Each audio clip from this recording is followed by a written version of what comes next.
kisah perjalanan akhir hidup seorang letnan kolonel yang ikut terhasut dalam peristiwa kelam di negeri tercinta ini. Peristiwa bersejarah yang tercatat sebagai sejarah kelam dalam perjalanan bangsa ini. Dia adalah Letnan Kolonel Untung yang akhir hidupnya tidak seberuntung namanya. Peristiwa-peristiwa dalam masa-masa terakhir hidupnya patut menjadi pelajaran untuk kita semua. Beginilah kisahnya.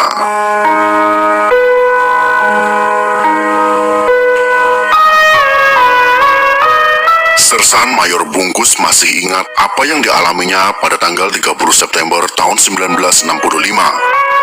Seperti yang diakuinya dalam artikel The World of Sergeant Mayor Bungkus Through Interviews with Benedict Anderson and Arif Jati, yang dimuat di Jurnal Indonesia edisi Oktober tahun 2004, volume 78 terbitan Universitas Cornell. Sore hari tanggal 30 September tahun 1965, saya diberi pengarahan oleh komandan kompi saya, ungkap Sersan Mayor Bungkus. Sang komandan kompi C dari Batalion Kawal Kehormatan 1 Cakrabirawa yang sangat dikenal Bungkus itu adalah Letnan 1 Dul Arif. Dalam apel malam, Dul Arif hanya bisa memperoleh 60 anggota. Pasukan itu lalu bergerak ke kawasan Lubang Buaya di Jakarta Timur. Komandan batalion kita, Letnan Kolonel Untung, telah menugaskan saya memegang unit Cakra berangkat dalam sebuah misi. Ada kelompok jenderal yang disebut Dewan Jenderal yang hendak mengkudeta Presiden Soekarno. Kata Dul Arif seperti ditirukan oleh Bungkus.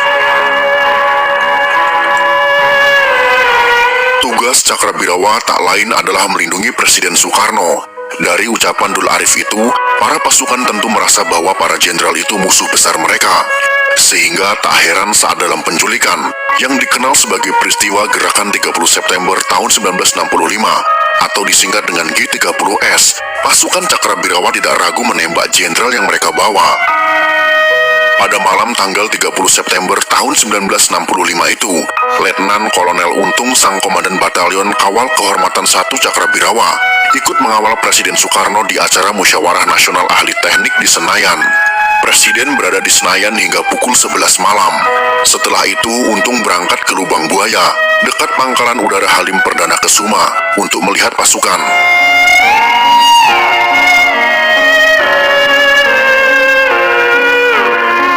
Pada dini hari tanggal 1 Oktober tahun 1965, pasukan pun berangkat menculik jenderal-jenderal Angkatan Darat yang dianggap sebagai Dewan Jenderal. Ada 6 jenderal dan 1 letnan berhasil ditangkap, hingga berakhir di sebuah sumur tua di Lubang Buaya.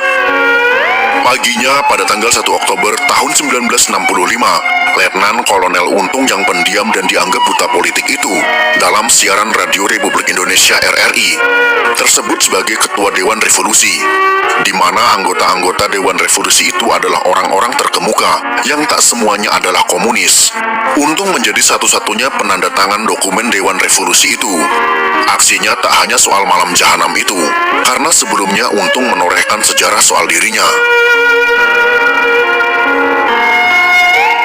Letnan Kolonel Untung adalah pemegang bintang sakti, seperti juga Benny Murdani, atas aksinya pada tahun 1962 dalam operasi Trikora melawan tentara Belanda di Papua Barat.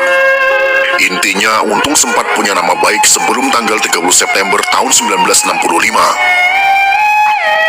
Untung memang tak seberuntung namanya, ia jadi pemimpin gerakan kudeta yang gagal. Untung bertubuh pendek, kekar, dan berleher gemuk, memperlihatkan stereotip seorang prajurit, tulis John Rusa dalam dalih pembunuhan massal tahun 2008. Ia hanya bisa diandalkan bertempur seperti di Sumatera waktu menghajar PRRI dan di Papua Barat dalam Trikora, tapi tidak untuk berpolitik. Audrey Kahin dalam karyanya Dari Pemberontakan ke Integrasi tahun 2005 menyebut orang-orang di Sumatera Barat heran mengetahui Untung yang pendiam dan tidak populer memimpin sebuah kudeta G30S itu. Untung memang dilahirkan untuk menjadi tentara. Laki-laki bernama asli Kusman ini, seperti ditulis Julius Poor dalam Gerakan 30 September, pelaku pahlawan dan petualang tahun 2010, pernah jadi pembantu tentara Jepang Heiho di zaman Jepang, waktu umurnya belum 20 tahun. Ketika peristiwa Madiun 1948, ia masih berpangkat sersan mayor. Pada tahun 1950-an, ia pernah jadi bawahan Soeharto sebagai letnan dalam batalion Sudikdo di Klucu, Solo.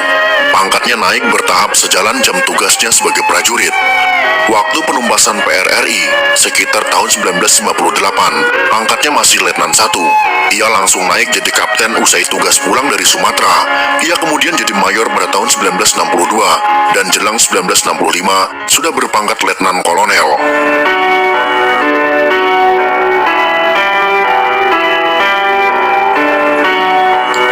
Saat bertugas di Irian Barat, ia memimpin pasukan Banteng Rider dari Batalion 454 Serondol Kodam di Ponegoro, Jawa Tengah. Untung sempat jadi komandan batalion di sana, menggantikan Letnan Kolonel Ali Ebram yang dianggap sebagai pengetik super semar. Sebagian pasukan rider dari Serondol ada yang ditarik sebagai resimen Cakrabirawa. Pasukan yang sempat di Banteng Rider masuk dalam batalion Kawal Kehormatan 1 Cakrabirawa yang dipimpin Untung. Banteng Rider adalah pasukan elit yang didirikan oleh Ahmad Yani yang juga menjadi korban penculikan G30S. Di antara pasukan penculik G30S, sebagian berasal dari Banteng Rider.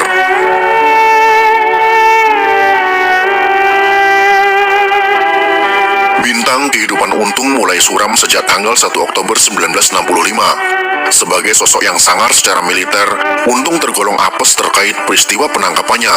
Untung yang menghilang setidaknya sejak tanggal 2 Oktober tahun 1965. Pada tanggal 11 Oktober 1965, berusaha kabur ke sekitar Jawa Tengah, dan dia berada dalam sebuah bus. Di Tegal, bus yang ditumpangi rupanya dimasuki tentara yang tak dikenal olehnya. Namun, ia tak mau kena ciduk oleh tentara yang naik. Ia kemudian melompat dari bus. Sialnya, tubuhnya menghantam sebuah tiang listrik. Kesialannya pun semakin bertambah saat orang-orang di sekitar mengira dirinya adalah seorang copet. Untung sempat digebuki massa. Menurut Misbah Yusabiran, dalam kenang-kenangan orang bandel tahun 2009, Untung tetap mencoba menunjukkan gengsi sebagai perwira. Untung memposisikan diri sebagai orang yang tak takut pada siksaan yang akan menimpanya. Pada tahun 1966, Untung diadili oleh sebuah pengadilan luar biasa dalam sejarah Indonesia, yaitu Mahkamah Militer Luar Biasa yang dikenal dengan Mahmilub. Ruang sidangnya pun bukan di gedung pengadilan Kementerian Kehakiman, melainkan gedung Badan Perencanaan Pembangunan Nasional atau dikenal dengan Bapenas di dekat Taman Suropati, Menteng, Jakarta Pusat.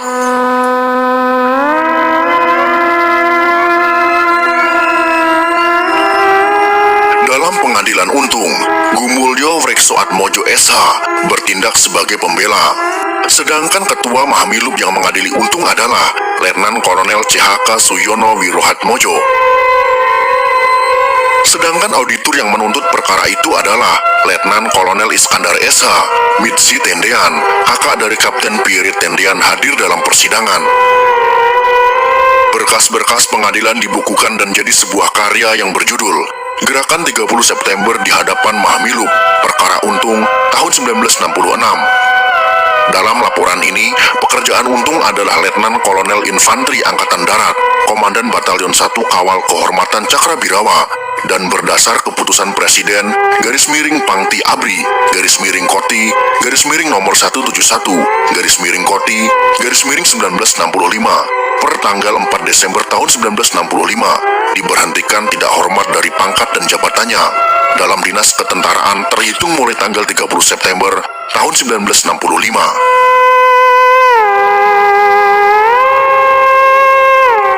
Dalam persidangannya, Untung sempat menyebut Kolonel Latif yang menyatakan tentang kesulitan daripada ekonomi prajurit, dan pada umumnya keterangan-keterangan itu dibenarkan oleh yang hadir, yakni saya sendiri, Kapten Wahyudi, dan juga Mayor Udara Suyono termasuk Syam Kamaruzaman dan Pono.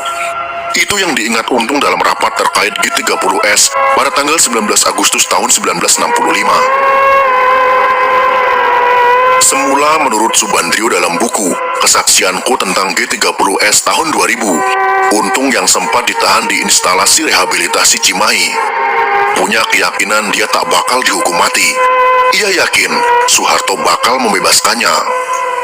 Namun pada tanggal 6 Maret tahun 1966, Mahmilub memberi vonis hukuman mati kepada Untung.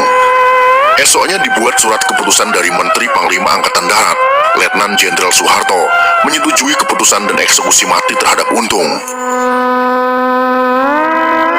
Pembelanya sempat meminta Grassi agar tak dihukum mati. Grassi tak datang padanya, tapi malah hukuman mati yang menghampirinya. Menurut Subandrio, saat itu dia sudah selesai ditanya permintaan terakhirnya, seperti lazimnya orang-orang yang akan menjalani eksekusi mati. Mungkin karena sedang panik, dia malah tak minta apa-apa. Begitulah nasib Letnan Kolonel Untung yang nasib akhir hidupnya tak seberuntung namanya, karena ikut terlibat dalam gerakan 30 September tahun 1965. Bahkan dia sendiri yang menjadi pemimpin gerakan tersebut. Semoga kisah sejarah ini bisa menjadi pelajaran berharga bagi kita sebagai generasi penerus bangsa ini. Jika kalian suka dengan video ini, silakan berikan jempol ke atas. Dan jika kalian menganggap video ini bermanfaat, maka bagikanlah untuk teman-teman Anda yang lain. Terima kasih sudah menonton.